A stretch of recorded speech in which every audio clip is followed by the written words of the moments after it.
Bem, boa noite, galera. Hoje a gente vai continuar nosso estudo da botânica. Hoje, finalmente, vamos falar de plantas, né? Na semana passada a gente falou sobre algas e adaptações para o ambiente terrestre. E hoje nós vamos falar sobre nossos primeiros grupos de plantas, que são as briófitas e as pteridófitas. Antes de eu começar a falar delas em si, eu vou fazer uma recapitulação do que a gente já sabe, né? O que a gente viu nas duas aulas anteriores. Então, a gente já sabe que todas as plantas são eucariontes, então tem ali o material genético, né, com um envoltório nuclear, são multicelulares, então são formadas por mais de uma célula, são autotróficas, então produzem o próprio alimento por meio da fotossíntese, por isso são fotossintetizantes. A gente vai ter uma aula de fotossíntese mais para frente, onde eu vou passar o processo detalhado. Possuem a reserva energética de amido, que eu falei também anteriormente, que é um carboidrato, né?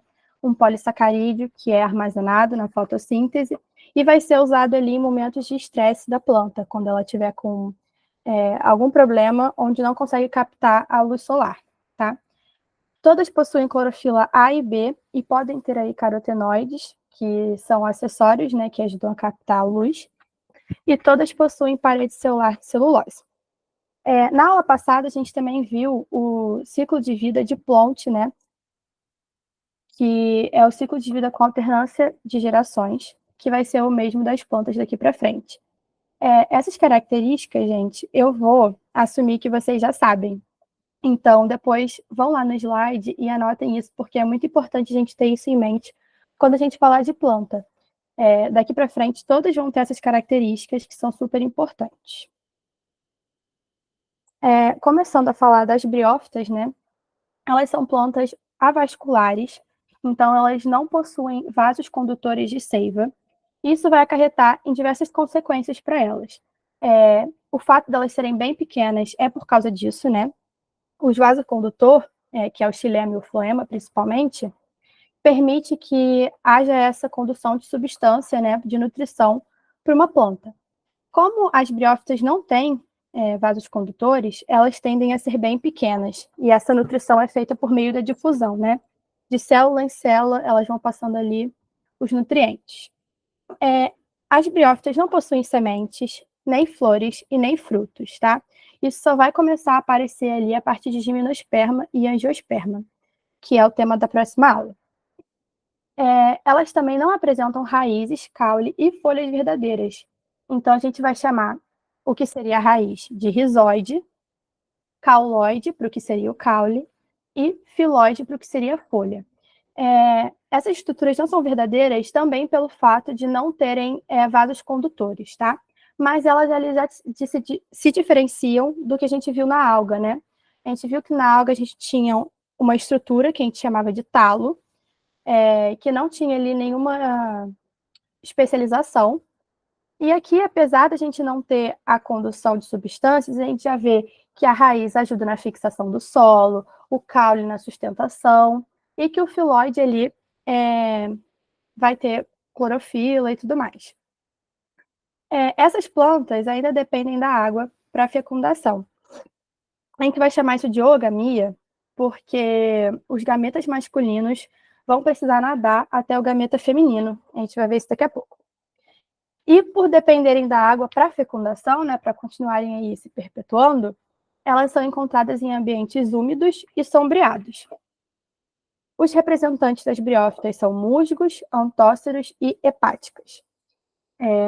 Botei uma fotinha aqui para vocês terem noção do que são os antóceros e as hepáticas. O antócero parece um canudinho verde, né, uma estrutura mais rígida, e as hepáticas são mais achatadinhas. Mas isso é a título de curiosidade, porque o que importa mesmo para a gente aqui são os musgos, que a gente costuma ver, né, bastante em cachoeira, cobrindo, aqui no caso dessa foto, está cobrindo um tronco de árvore. E eu esqueci de falar uma coisa importante aqui, que é a estrutura das briófitas, né? Então aqui, que é nessa parte onde a gente tem os filóides, né, que são essas folhinhas, a gente vai chamar essa parte de gametófito, tá? e vai ter uma cópia do material genético que eu falei, que vai ser haploide. Então, vai ser chamado de N. Então, essa parte aqui, quando a gente vê o verdinho, vai ser um gametófito, tá? Aí vai ter aqui os rizoides, vai ter o cauloide e o filóide. E a gente pode ter também o esporófito, né, na planta feminina. O esporófito é caracterizado por essa cápsula aqui, né?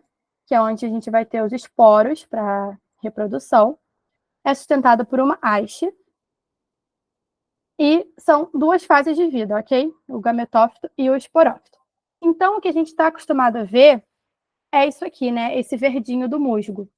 Porque no ciclo de vida, né, dos musgos, a gente vai ter o gametófito dominante, vai ser o que mais vai durar ali na vida do musgo. Então, a gente está acostumado a ver esses verdinhos. Pode falar, Vitor Hugo. Boa noite, professora. Então, tem uma pergunta. O musgo aquático, por exemplo, o musgo de Java, entra nessa mesma categoria? Pode repetir a pergunta? O musgo de Java, que é o musgo aquático, ele entra nessa mesma categoria? Olha, não sei te dizer. Não sei que musgo é esse. Mas eu acho que se ele tem o nome musgo, você Sim. sabe? Então, com certeza. Se ele tem o nome musgo antes, ele entra nessa classificação. Ele vive totalmente submerso, né? Então, Não, sim, tudo bem, é normal. Eu vou explicar mais para frente por que é importante esse contato direto com a água. Essa foto também aqui da cachoeira, né? Com certeza tem alguma parte que está submersa aqui. E se tem essa espécie que vive totalmente submersa, pode ser um musgo, sim. Mas eu vou procurar saber melhor e na próxima aula eu trago uma resposta mais concreta para você, tá bom? tá bom. Pode falar, Pedro. Professora, o... existem, só por curiosidade mesmo, existem musgos que podem fazer mal? Tipo que Acredito que não, mas foi o que eu falei, eu posso procurar saber também com mais propriedade para trazer na próxima aula. é porque quando eu olho para eles eu penso que é tipo uma colônia, sabe? Uhum. Mas nem sempre a colônia vai ser algo negativo. Não, eu não estou dizendo que é algo negativo, eu estou Ah, dizendo que por eles ficarem muito juntos, às vezes eles podem ter algum tipo de reação que pode ser positivo ou negativo. não vou saber dizer agora, Tá bom. mas eu acredito que não tenha nenhum musgo nocivo. Tipo, que tenha algum interesse médico, Tudo bem. tá bom? Tá bom. Mas eu vou procurar saber sobre a sua pergunta e eu trago na próxima aula, tá bom? O que eu estava falando, então, é que a gente geralmente vai encontrar assim, porque no ciclo de vida do musgo, essa é a parte dominante, é a parte onde o gametófito vai estar, no ciclo de vida vai estar mais presente, né? Vai ser um ciclo de vida duradouro ali no gametófito. E a gente pode encontrar, né? Mas a gente geralmente não encontra as cápsulas, que são essas estruturas. Nessa foto aqui a gente pode ver os esporos saindo aqui, e nessa foto a gente vê a cápsula bonitinha, e aqui dentro vai ter os esporos, essa partezinha cai e vai liberá-los. O mais importante da gente saber sobre os briófitas, além da característica, é o ciclo de vida. Ele é bem parecido com o que eu falei na semana passada, mas tem algumas diferenças. Então, a gente vai ter aqui o nosso gametófito, que é a parte verdinha que eu falei, e o esporófito aqui em cima, tá? O esporófito, ele vai ser diploide, então ele vai ter duas cópias do material genético. Só que aqui dentro da cápsula, ele vai estar gerando os esporos por meio da meiose. Então, esses esporos vão ter apenas uma cópia do material genético. Esses esporos vão ser liberados da cápsula por meio do vento, tá? Bate o vento ali na planta, essa cápsula abre, e esses esporos vão voar, né? Ser dispersos, e se fixar em um substrato, acontecendo aqui a germinação. Essa germinação pode gerar um gametófito masculino ou um gametófito feminino. No gametófito masculino, a gente vai ter aqui o anterídeo, tá? Que é essa estrutura produtora de anterosóides. Anterosóides, eu falei para vocês na semana passada, que são gametas flagelados. Então, são gametas que vão nadar. E eles vão nadar até onde? Eles vão nadar para a estrutura que o gametófito feminino vai produzir, que é o arquegônio, que é uma estrutura de proteção muito importante para a oosfera, que é o óvulo da planta. Então, o gameta masculino precisa da água justamente para que ele consiga nadar até o gameta feminino, tá bom? Então, essa é a importância da água no ciclo das briófitas. Quando ele consegue alcançar ali a oosfera, vai acontecer a fecundação. Um zigoto vai ser gerado, 2N. Então, a gente tem aqui uma cópia do material genético no gameta masculino e no feminino. Quando acontece a fecundação, essas cópias se juntam, formando um gameta com 2 cópias genéticas. Esse gameta vai crescer aqui dentro do gametófito e vai gerar o esporófito, se tornando de novo essa imagem do início e seguindo o ciclo. Pode perguntar, Pedro. Só para poder recapitular, então, o gametófito, que é o N, ele é o que mais fica presente, como você disse, certo? Sim. E Essa fase. E o esporófito, que é o 2N, é onde tem essa cápsulazinha? Isso. Ah, tá. Que, na verdade, essa cápsulazinha, né, ela vai surgir ali no momento, uma determinada época do ano, tá? Que é a época de reprodução das briófitas. Não sei dizer qual é a época, mas é um momento específico, assim, onde elas vão surgir. E a maior parte da vida, elas ficam assim, ó, tipo, só verdinhas, entendeu? No caso, o gametófito não tem a cápsulazinha. O gametófito não. O gametófito é só essa parte verdinha. É como se a planta tivesse 2 partes, e ela tem, né? Essa parte onde tem a haste e a cápsula, a gente vai chamar de esporófito, que vai gerar os esporos. E essa parte de baixo, que é a verdinha, a gente vai chamar de gametófito, que vai gerar os gametas. Então, a gente tem aqui ciclo de vida com 2 fases, por isso que a gente chama de alternância de gerações. A gente vai ter uma geração, que é o esporófito, que gera esporos, e uma geração que é o gametófito, que gera gametas. Os gametas é o que fazem a fecundação. O gameta masculino vai encontrar o gameta feminino, vai acontecer uma fecundação para gerar um novo ser, para gerar uma nova plantinha. Ah, não, peraí. Ó, pelo que eu entendi, o esporófito, ele libera... Ele tem a cápsula que libera os esporos que caem na terra, daí faz o gametófito que libera a gameta para poder reproduzir. Isso, exatamente isso que você falou. Ah, Eu vou tá. recapitular mais uma vez. Ó. A gente tem aqui uma planta adulta, que é essa já que tem o gametófito e o esporófito. É essa aqui. Vocês estão vendo o mouse, né? Que eu estou circulando. Essa planta, na cápsula dela, que é essa partezinha aqui de cima, ela vai produzir esporos. Esses esporos vão ser liberados ali, né, no vento, vão cair no solo e vão germinar, podendo gerar um gametófito masculino ou feminino. Cada um vai ter uma função. O gametófito masculino vai gerar gameta masculino e o gametófito feminino vai gerar gameta feminino. O gameta masculino nada até o gameta feminino e ocorre a fecundação. Dessa forma, eles geram um zigoto que vai virar uma planta jovem e uma planta adulta posteriormente. E aí o ciclo continua.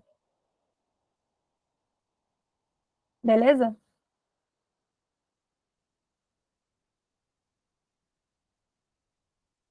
Ok. Vamos lá. Agora eu vou falar sobre as pteridófitas, tá? As pteridófitas já vão ser plantas vasculares, ou seja, elas vão ter vasos condutores de seiva, e por isso a gente chama essas plantas de traqueófitas. Elas ainda não possuem sementes, nem flores e nem frutos. Só que elas já têm raízes, caules e folhas. Elas ainda vão depender da água para fecundação, assim como as briófitas. E os seus representantes são samambaia, avenca, xaxim, licopódios e selaginelas. Aqui na estrutura da planta, a gente pode ver que ela tem a folha, né? Bem grandona. O caule dela vai ser na horizontal aqui, ó. Isso aqui que tá deitadinho é o caule dessa planta, que a gente vai chamar de rizoma. Não sei se já aconteceu com vocês, de vocês puxarem uma planta da terra e aí vir várias juntas do lado. É porque essa planta tem o caule rizomático. E as raízes logo abaixo desse caule. Nessa planta, o mais importante são os soros, que são essas bolinhas que tem atrás da folha da samambaia. Mostrando para vocês aqui os tipos de pteridófito que eu falei, as avencas, que são muito utilizadas para ornamentação, né? Xaxim, licopódios e selaginelas. Elas também não são de muita importância para a gente agora, porque a mais importante são as samambaias. Pode falar, Pedro. Você consegue notar na explicação das pteridófitas, elas não possuem sementes? Não possuem sementes, assim como as briófitas. A fecundação vai ser feita por meio dos esporos. Igual aconteceu aqui, tá vendo? Aqui também não tem semente. Acontece tudo através dos esporos. A gente não vai plantar a sementinha no chão. Vai ser o esporo que vai cair na terra e vai germinar. A gente só vai ter semente a partir das gimnospermas, que a gente vai ver na próxima aula. Elas também não. Tá. Então tá. É porque elas têm. Principalmente as samambaias têm essas bolinhas. Eu achava que era semente. Sim. Então, essas bolinhas são chamadas de soros. Vou mostrar aqui para vocês agora. Essas bolinhas aqui, né, que ficam na parte de trás. Então, os soros se igualam ali, né, à cápsula da briófita. Ela vai também liberar esporos. Então, Pedro, eu falei, né, na hora que eu expliquei sobre ogamia, que a gente dá o nome de ogamia porque o gameta masculino vai ter que nadar até o gameta feminino que está paradinho. Então, quando a gente tem esse tipo de fecundação, né, onde o gameta masculino tem que nadar, tem que chegar até o gameta feminino que fica parado, a gente chama isso de oogamia.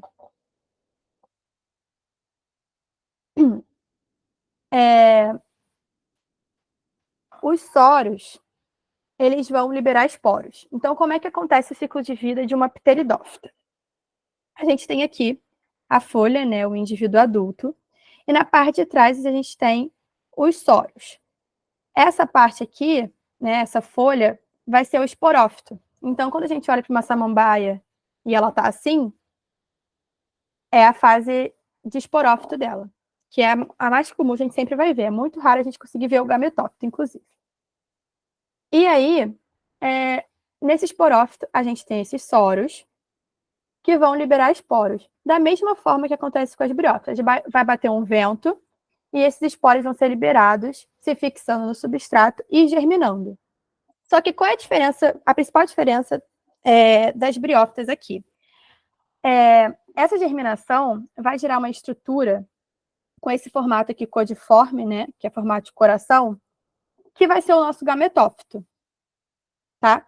No nosso gametófito, aqui onde estão essas bolinhas, né, a gente vai ter o nosso gametófito feminino, tá?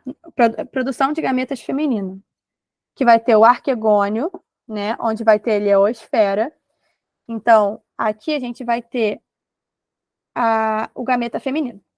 E aqui onde tem essas, tipo a raiz, né, a gente vai ter a produção de gametas masculinos, dos nossos anterozóides. Diferentemente das briófitas, que estão sempre em contato com a água, nas samambaias a gente vai precisar ou da chuva ou da rega, né? Se você estiver em casa, em algum lugar coberto. Quando a gente molhar essa estrutura aqui, o que vai acontecer? O gameta masculino vai nadar até o gameta feminino. Da mesma forma como acontece nas briófitas. Eles são gametas flagelados e a oosfera, que é o óvulo ali da planta, que vai estar dentro do arquegônio, vai estar paradinho. Então, esse gameta vai chegar na oosfera, fazendo a fecundação e gerar um zigoto, que aí vai gerar uma folha jovem que vai se desenvolver, virar uma planta adulta e continuar o ciclo. Então, pode falar. Então, o gametófito possui tanto feminino quanto masculino? Uhum. Ah, tá. Numa mesma estrutura.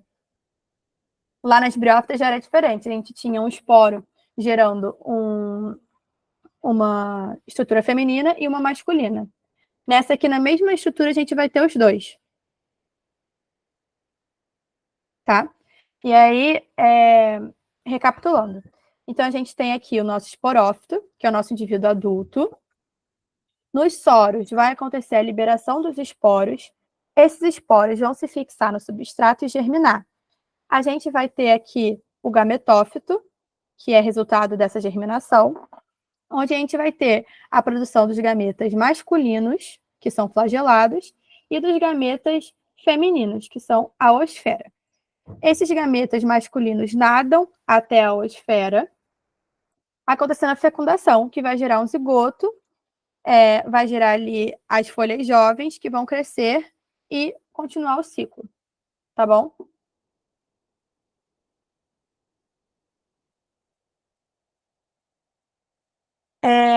Agora, eu vou entrar num assunto totalmente diferente, porque eu lembro de ter trago isso na primeira aula e eu vi bastante dúvida de algumas pessoas. Só que quando eu procuro questões para trazer para vocês, eu sempre vejo um cladograma, que é essa imagem aqui. E o cladograma é muito importante, gente, a gente entender.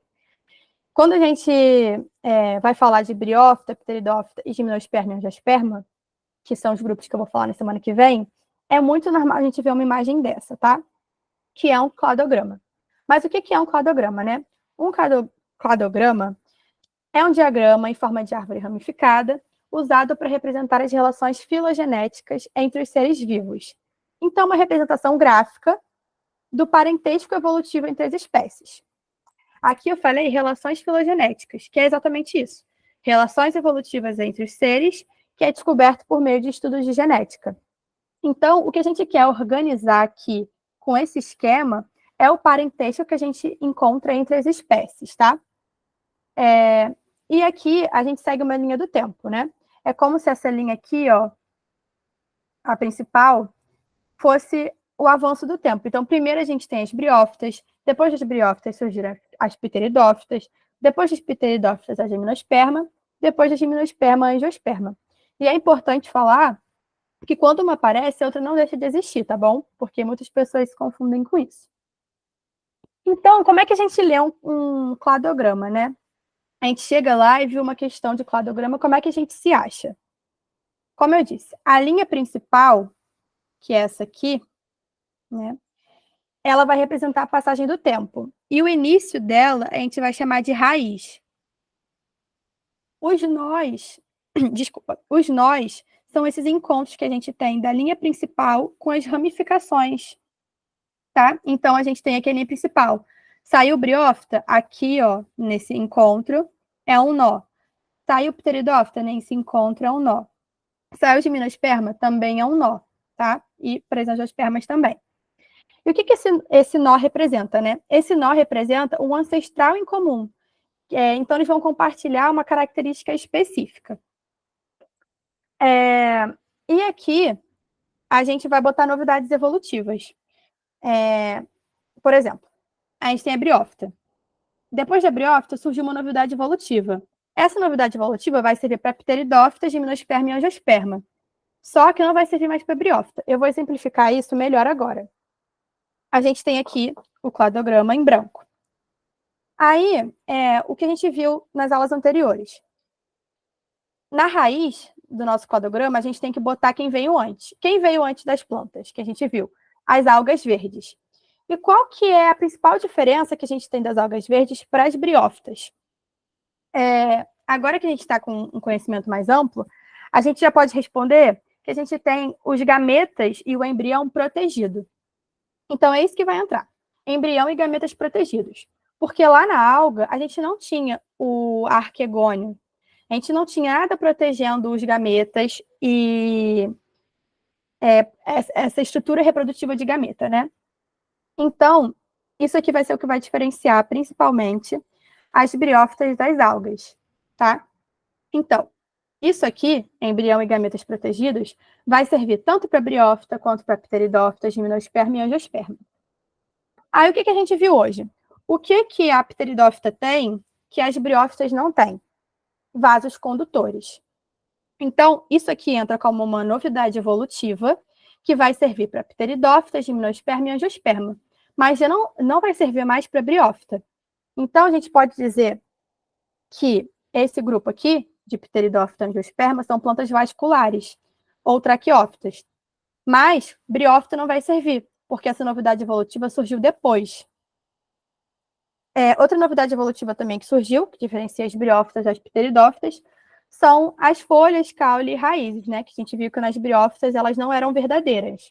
Agora, a partir da pteridófita, todas elas vão ter tecidos verdadeiros. E na aula que vem, a gente vai ver que a novidade evolutiva que a gimnosperma tem e que a pteridófita não tem são as sementes. E é assim que se monta um cladograma.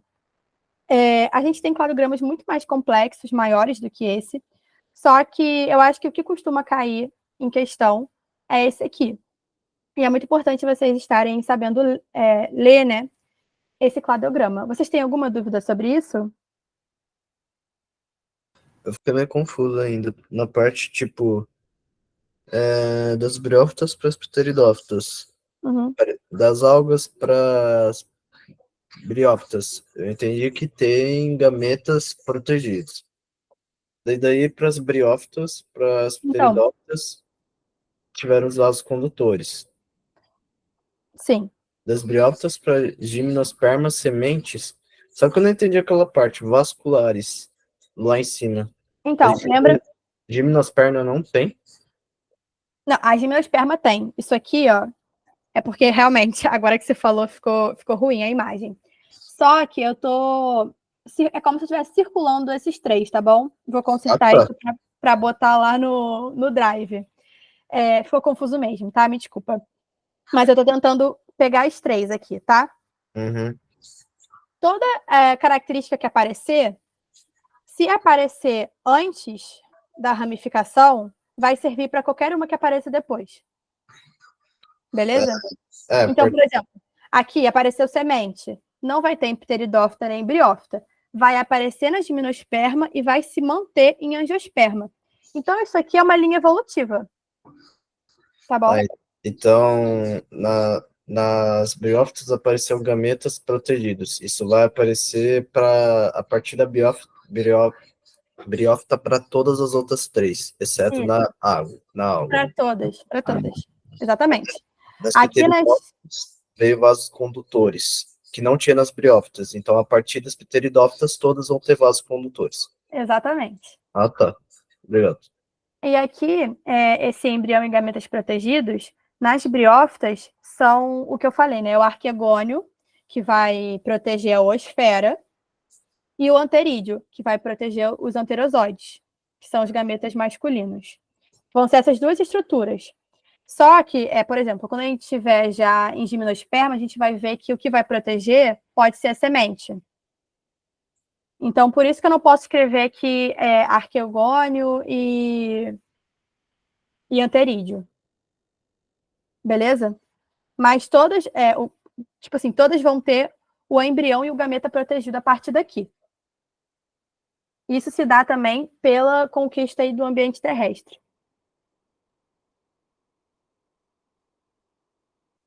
Vocês têm mais alguma dúvida sobre alguma outra parte da aula, sobre briófita ou sobre pteridófita? Porque a partir daqui eu separei 3 questões para a gente fazer. E se vocês tiverem alguma dúvida, eu prefiro tirar antes. Acho que a única dúvida que a gente vai ter vai ser na prova, para lembrar de tudo. Olha, tem bastante nome chato. Mas se vocês entenderem o processo, eu já fico feliz. Porque eu acho que os nomes, depois vocês conseguem decorar ou anotar, fazer um esquema. O mais difícil é vocês entenderem o processo. Tá. Tá bom? Vou tentar fazer uma apostila, talvez, com esses nomes para mandar para vocês. Eu acho que... Deixa eu até mandar no chat, peraí. Uma forma para o pessoal lembrar.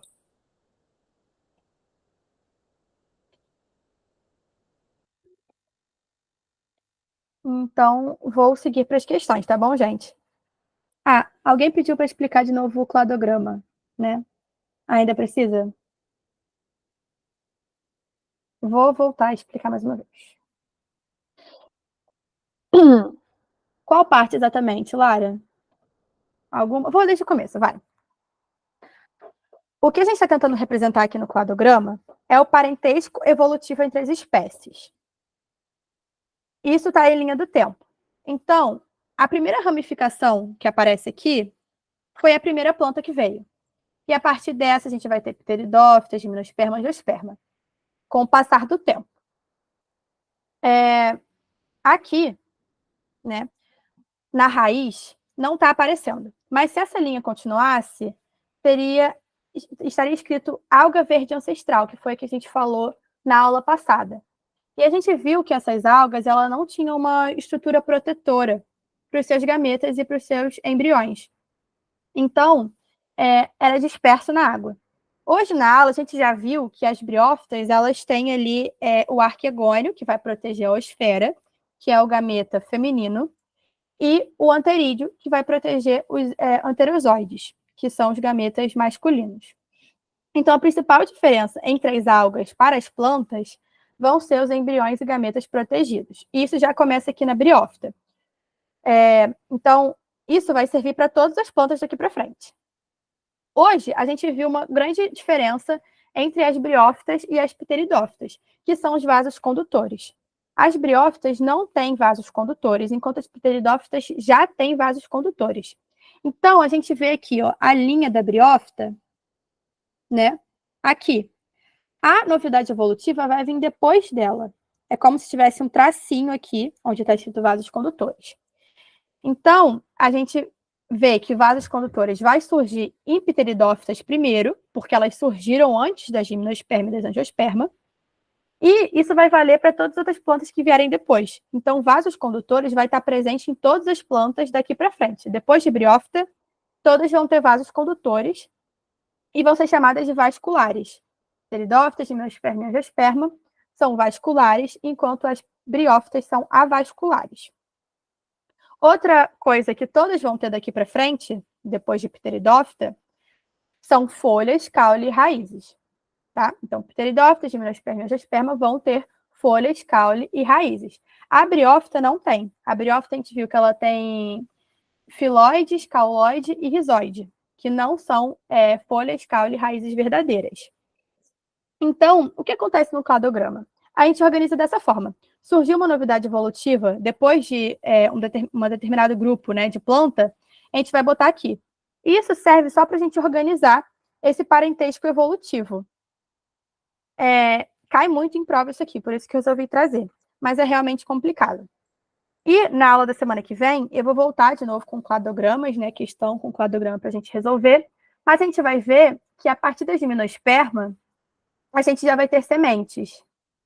E aí, a pteridófita a gente viu que não tem. Então, a novidade evolutiva sementes vai aparecer aqui, ó, na linha principal, depois da ramificação da pteridófita. E mais para frente, a gente vai ver que a gimnosperma ela não tem flor, enquanto a angiosperma tem flor.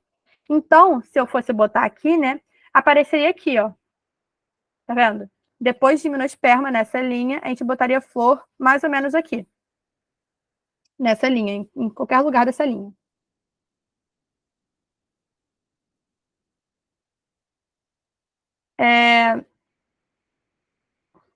Foi. Lara?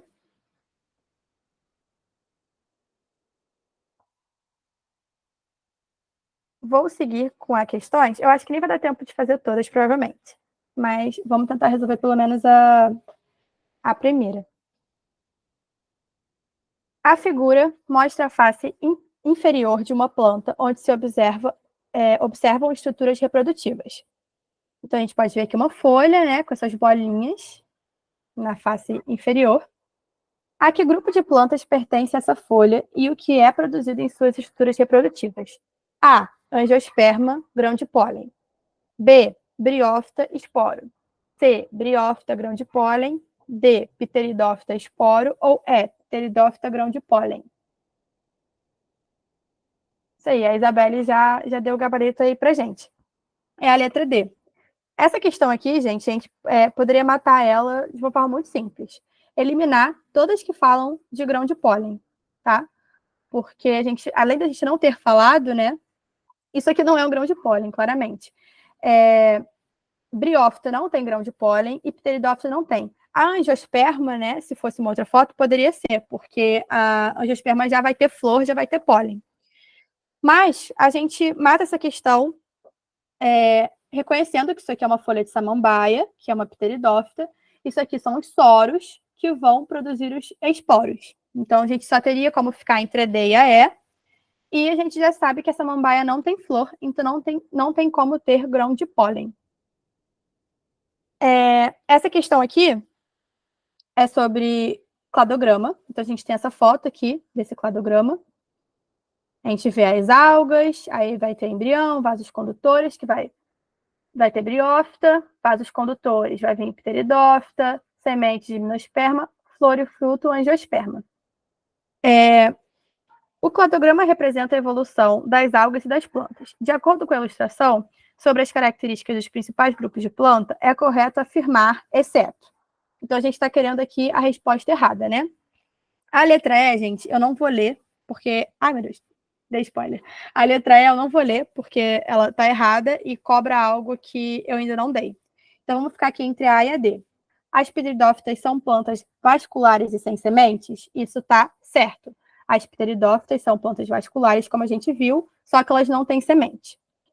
As algas são classificadas como plantas aquáticas avasculares?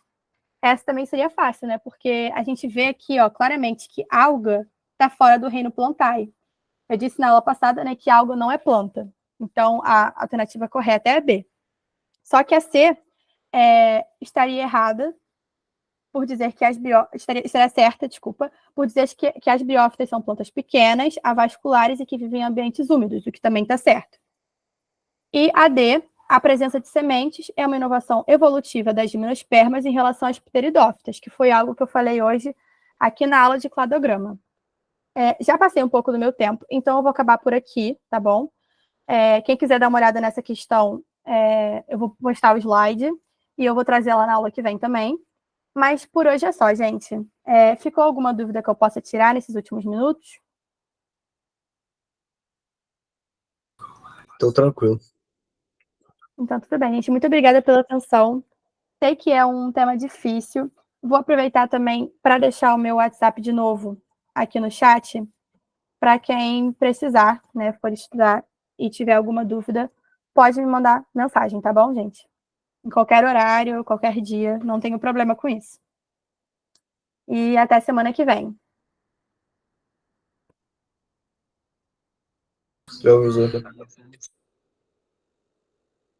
Valeu, Luísa. Obrigado. Obrigado, gente, pela participação. Daqui a pouco estamos de volta. Não se esqueçam de enviar a redação de vocês no Sapienciar. Vou bater nessa tecla e ser chato mesmo, tá? Porque tá lá como atividade já. E a ideia é praticar mesmo, né, gente? Vocês sabem que redação é muito importante no Enem. E se nós não praticarmos, nós temos, obviamente, menos possibilidade de mandar bem, né? A gente pode usar essa ferramenta aí que está nas nossas mãos para a gente conseguir desenvolver as competências necessárias para a escrita de uma boa redação, beleza? Qualquer dúvida, manda mensagem. Se alguém não estiver conseguindo acessar ainda, pode me enviar lá no WhatsApp. A Luísa falou aqui do WhatsApp. Luísa, eu vou te mandar o link do grupo do WhatsApp da galera aqui, para você entrar e aí você pode interagir com eles e eles conversarem com você também, caso tenham alguma questão. Beleza? Valeu, pessoal. Obrigado pela participação. Daqui a pouco estamos de volta. Bora pro intervalo agora.